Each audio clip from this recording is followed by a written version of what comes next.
নমস্কার ফ্রেন্ডস, সবাইকে স্বাগত জানাচ্ছি নতুন ব্লগ ভিডিওতে। তো আজ আমি যাচ্ছি হিমঘর দেখতে। এটা বেসিক্যালি আমাদের বাড়ি থেকে 15 থেকে 17 কিলোমিটার মধ্যে হবে, ঠিক আছে। তো আজ হিমঘরটা তোমাদের দেখানোর চেষ্টা করবো, আর হিমঘরে ঢোকানোর চেষ্টা করবো। যদি ঢুকতে পাই তো ভিতরে যে সেগুলো অবশ্যই তোমাদের দেখানোর চেষ্টা করবো। আর অ্যাকচুয়ালি সেখানে একটা হাট বসছে, সেই হাটটাও তোমাদের দেখানোর চেষ্টা করবো। সেটা হয়তো নেক্সট ভিডিওতে হবে, বাট এই ভিডিওতে তোমাদের হিমঘরটাকে দেখানোর চেষ্টা করবো। চলো আজকে শুরু করি ব্লগ। এই মুহূর্তে আপনারা যেটা দেখতে পাচ্ছেন এটা হচ্ছে হিমঘর, বিরাট হিমঘর, ঠিক আছে। এখানে কী কী রাখা হয় আপনাদের সব ডিটেলসে বলবো। আর এই মুহূর্তে আপনারা দেখতে পাচ্ছেন দুজন ব্যক্তি দাঁড়িয়ে আছেন তীর ধনুক নিয়ে। অ্যাকচুয়ালি এগুলো হচ্ছে আদিবাসী ট্র্যাডিশনাল, আদিবাসী ঐতিহ্য আপনি বলতেই পারেন, ঠিক আছে। আদিবাসী সমাজের এগুলো বিপ্লবী নেতা, প্রচুর সংগ্রামী, প্রচুর সন্ত্রাসবাদী সাথে লড়ে আমাদের স্বাধীনতা এনে দিয়েছেন। আর আমি এই মুহূর্তে রাইস মিল হাটে রয়েছিলাম, সেই জন্য এখানে প্রচুর বাইক এবং সাইকেলের সমাগম আপনারা দেখতেই পাচ্ছেন। দিনটা ছিল হাটবার, সোমবার দিন, তাই এখানে প্রচুর সাইকেল যান চলাচল এখানে সংরক্ষিত করে রাখা হয়েছে। এই যে হিমঘর, এখানে কি কি মজুত করে রাখা হয় সেগুলো তোমাদের সাথে একটু আলোচনা করার চেষ্টা করব।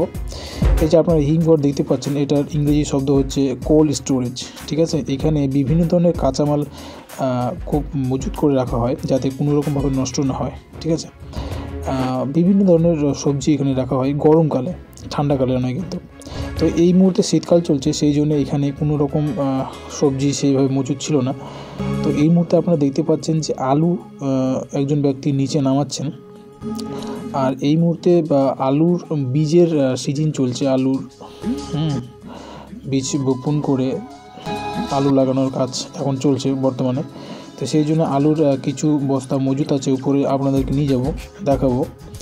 তো এই মুহূর্তে আপনারা দেখতে পাচ্ছেন সিঁড়ি রয়েছে, এই সিঁড়ি বেয়ে আমি উপরের দিকে ওঠার চেষ্টা করব। উপরে দোতলায়, নিচে তলাটা সবজি ছিল, আলু ছিল, তো সেখানে এখন বর্তমানে নেই। তো উপরেই দোতলার আপনাদেরকে নিয়ে যাব আর শায়দ দেখাবো এখানে কি রয়েছে। তো প্রবেশ করেই আপনারা দেখতে পাচ্ছেন যে আলু বস্তা এখানে থরে থরে সাজানো রয়েছে। এখানে অনেক আলু বস্তা রয়েছে, আরও অনেক ছিল।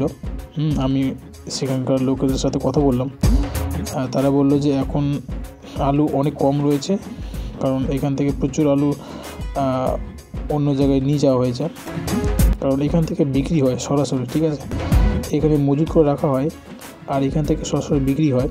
চাষিরা তারা এখানে নিজেদের আলু সংরক্ষণ করে রাখতে পারেন এখানে এই হিমঘরে।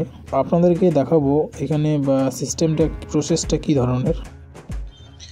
তো এই মুহূর্তে আমি হিমঘরের দোতলায় রয়েছি, ঠিক আছে। এখানে অনেক আলু মজুদ আছে, অনেকটা চলে গেছে, আর এখন ঠান্ডার সিজন, ঠিক আছে। এখন কোল্ড স্টোরেজটা বন্ধ আছে। আর এই যে তোমরা দেখতে পাচ্ছ যে সাইনগুলো দেওয়া আছে, ABCDEFGH, তোমাদের দেখাচ্ছি সাইনগুলো।